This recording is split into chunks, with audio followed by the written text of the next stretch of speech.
Vous souvenez-vous de l'époque où posséder un HTC était synonyme de prestige technologique, quand ces smartphones révolutionnaires dictaient les tendances et faisaient trembler Apple? Aujourd'hui, cette marque légendaire n'existe pratiquement plus. Comment le créateur du premier téléphone Android a-t-il pu disparaître si brutalement du radar? L'histoire que je vais vous raconter est celle d'une ascension fulgurante suivie d'une chute vertigineuse qui nous enseigne des leçons cruciales sur l'innovation et la stratégie d'entreprise. Pour comprendre l'ampleur de cette tragédie technologique, remontons aux origines. En 1997, à Taipei, naissait High-Tech Computer Corporation. Au départ, cette entreprise taïwanaise fabriquait des ordinateurs portables, rien d'extraordinaire. Mais rapidement, ses dirigeants ont flairé l'opportunité dans la téléphonie mobile naissante. Ils ont commencé par concevoir des appareils pour d'autres marques, Compaq, Sony, Palm, HP. Cette approche leur a permis d'acquérir une expertise technique solide tout en restant dans l'ombre. Le véritable tournant arrive en 2002 avec le lancement de leur première marque propre, Tutech. Certes, ces premiers modèles n'étaient que des copies améliorées de la concurrence, mais ils permettaient à HTC de se faire un nom. L'entreprise commençait à comprendre les attentes du marché et développait sa propre vision du téléphone mobile. Puis 2007 change tout. Quand Steve Jobs dévoile l'iPhone, la plupart des fabricants de téléphones sont pris de court. Nokia, Motorola, BlackBerry, tous sous-estiment cette révolution tactile.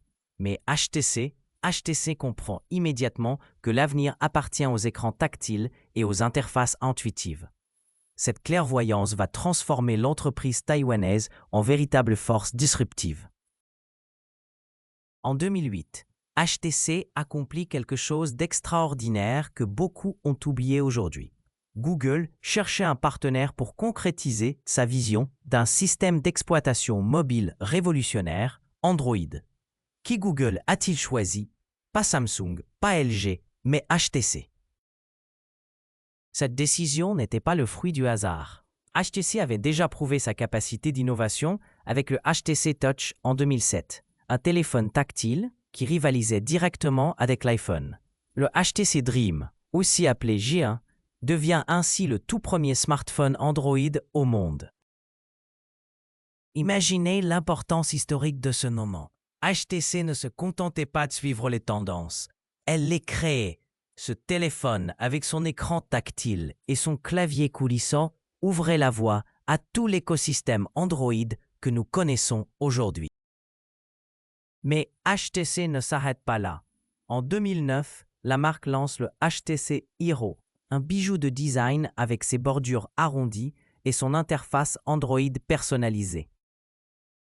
Ce modèle révolutionne la perception qu'ont les consommateurs des smartphones Android. Il prouve qu'on peut allier élégance, performance et innovation dans un même appareil. L'entreprise enchaîne ensuite les succès avec des modèles emblématiques comme le Desire, qui séduit par sa fluidité exceptionnelle et son design raffiné. Ces appareils se vendent par millions. En 2011, l'impossible se produit. HTC atteint une part de marché mondiale de 24%, dépassant des géants historiques comme Nokia et Motorola. Une entreprise taïwanaise de 14 ans venait de bousculer l'ordre établi de l'industrie mobile. C'est précisément au sommet de sa gloire qu'HTC commet l'erreur qui va causer sa perte. En 2011, au lieu de capitaliser sur ses forces et de consolider sa position de leader innovant, l'entreprise prend une décision fatale: diversifier massivement son portefeuille produit.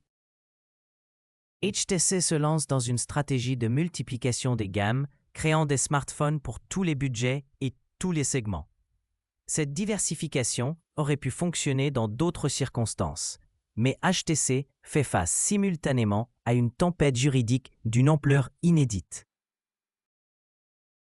Apple et Microsoft attaquent l'entreprise pour violation de brevets, déclenchant une bataille légale qui va coûter des fortunes. HTC se voit contrainte de signer des accords de licence ruineux, acceptant de verser des royalties sur chaque appareil vendu. Mais l'erreur la plus grave, c'est la perte de focus. Au lieu de se concentrer sur ce qui avait fait son succès, l'innovation de rupture et la qualité premium, HTC se disperse dans une multitude de produits médiocres. Le Wildfire, le Cha-Cha avec ses boutons Facebook dédiés, une kyrielle de modèles aux noms incohérents. L'entreprise perd son identité et sème la confusion chez les consommateurs. Cette stratégie désordonnée crée un chaos organisationnel interne. HTC lance trop de modèles trop similaires, avec des positionnements flous et des différenciations inexistantes. Les consommateurs ne savent plus ce que représente la marque HTC. Est-ce du haut de gamme, du milieu de gamme, du budget? La marque qui était synonyme d'excellence et d'innovation devient synonyme de confusion. Les répercussions ne se font pas attendre. Dès 2012, HTC enregistre sa première perte nette en plus d'une décennie. Une entreprise qui dominait le marché se retrouve soudainement en difficulté financière. Mais le plus dramatique, c'est l'effondrement de sa part de marché. De 24% en 2011, HTC chute à moins d'1% en quelques années seulement. Samsung et Apple profitent de cette débâcle pour renforcer leur duopole. Pendant qu'HTC se perd dans ses gammes confuses, Samsung perfectionne sa série Galaxy et Apple révolutionne régulièrement l'iPhone.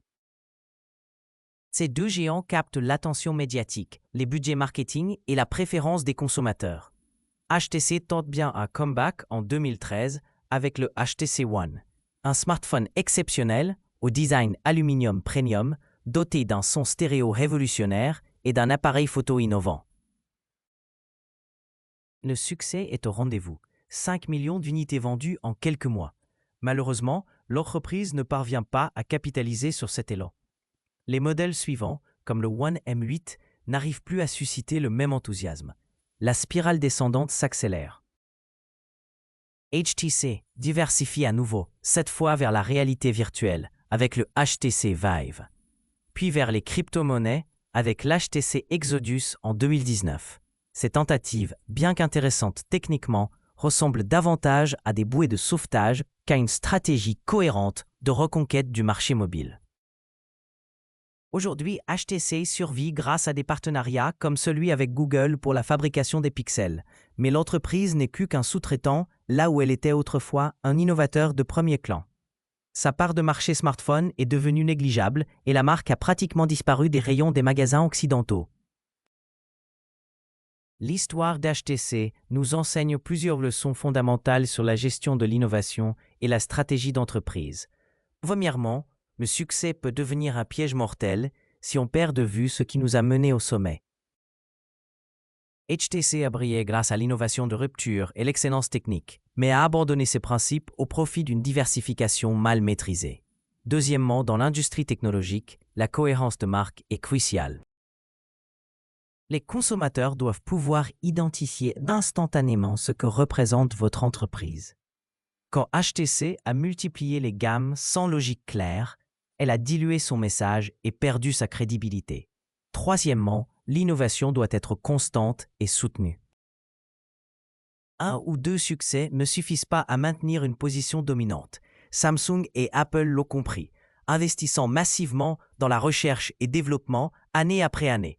HTC, malgré quelques coups d'éclat comme le HTC One, n'a pas su maintenir ce rythme d'innovation. Quatrièmement, les batailles juridiques peuvent être fatales pour les entreprises moyennes. Là où Apple et Samsung peuvent absorber des coûts de contentieux considérables, HTC s'est retrouvé saigné par ces procédures, perdant des ressources précieuses qu'elle aurait pu consacrer à l'innovation. Enfin, la leçon la plus importante. Dans la technologie, il ne suffit pas d'être en avance, il faut rester en avance. HTC a été pionnière d'Android, précurseur du tactile, innovatrice en design. Mais elle a cessé de prendre des risques calculés pour se réfugier dans le conformisme, laissant le champ libre à des concurrents plus audacieux. L'histoire d'HTC n'est pas seulement celle d'une entreprise, c'est un miroir de l'industrie technologique tout entière. Elle nous rappelle que dans ce secteur impitoyable, seules survivent les entreprises qui savent réinventer constamment leurs propositions de valeur. Si cette analyse vous a plu et que vous souhaitez découvrir d'autres histoires fascinantes d'échecs technologiques, n'hésitez pas à vous abonner et à activer les notifications. En commentaire, dites-moi quelle autre marque disparue vous aimeriez que j'analyse. Nokia, BlackBerry ou peut-être Sony Ericsson. Votre avis compte et influence directement mes prochaines vidéos. À bientôt pour une nouvelle plongée dans les mystères de l'industrie tech.